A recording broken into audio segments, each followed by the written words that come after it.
ఇందులో main common thread వచ్చేసి 5 ఉండగా, కామన్ థ్రెడ్ ఒక child in conflict with law అన్నారు. అతని పని ఎంఓ ఎలా అంటే వెళ్ళి కొత్తిమీర కరివేపాకు ఇవి అమ్ముతా ఉన్నప్పుడు ఏ ఇల్లు అయితే లాక్ చేసి ఉన్నాయో అవి ఒక మెంటల్ నోట్ చేసుకుని వెళ్ళి ఆ తర్వాత గంజాయి కన్సంప్షన్ టైంలో మిగతా అఫెండర్స్ కూడా డిసెమినేట్ చేయడం జరుగుతుంది. మెయిన్ ప్రాబ్లం ఏంటంటే వీళ్ళు విలాసాలకు అలవాటు పడిపోయి తొందరగా ఎలా పెడితే అలాగా డబ్బులు తొందరగా సంపాదించేసి ఎంజాయ్ చేసి మళ్ళీ అఫెన్స్కి కమిట్ చేయడం జరుగుతుంది. మెయిన్ దీని ద్వారా సమాజంలో చెప్పాలనుకుంటుంది ఏంటంటే ఒకటి, పేరెంట్స్ వాళ్ళ పిల్లల్ని ఎప్పుడు కాచిపెట్టుకుని ఉండాలి. 2, ఏమైనా గంజాయి కన్సంప్షన్ ఎవరైనా నోటీస్ చేస్తే అలర్ట్గా ఉండి పోలీసులకు కూడా ఇన్ఫార్మ్ చేయాలని మా మనవి.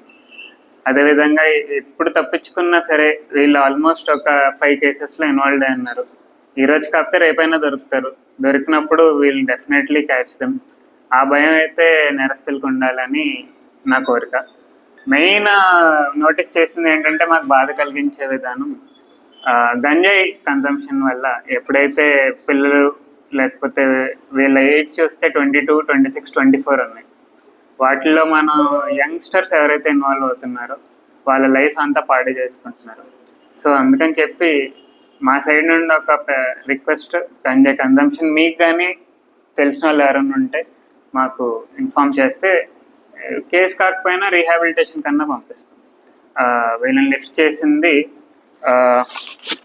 పెదపూడి వంతెన పామిడి ముక్కాల దగ్గర లిఫ్ట్ చేయడం జరిగింది. వీళ్ళు వేరే అదర్ కేసెస్లో కూడా ఇన్వాల్వ్ అయ్యి ఉన్నారు. మెయిన్ జుక్కాల చందు ప్రసాద్ అలియాస్ షేక్ బాబా, ఇంకా షేక్ బాబా వలి మంటాడలో డే హౌస్ బ్రేకింగ్ చేయడం జరిగింది. షేక్ నగూర్ బాషా, షేక్ సలాం అండ్ ఇంకా అదర్ మైనర్ ఎవరైతే ఉన్నారో వాళ్ళు కూచిపూడి పిఎస్లో సిల్వర్ థెఫ్ట్ ఒకటి చేశారు, నైట్ హెచ్బి. ఇంకా పర్స్పేట్లో నైట్ హెచ్బి ఒకటి చేశారు. మచిలీపట్నం లిమిట్స్లో నోబుల్ కాలనీ దగ్గర స్నాచింగ్ ఒకటి చేయడం జరిగింది.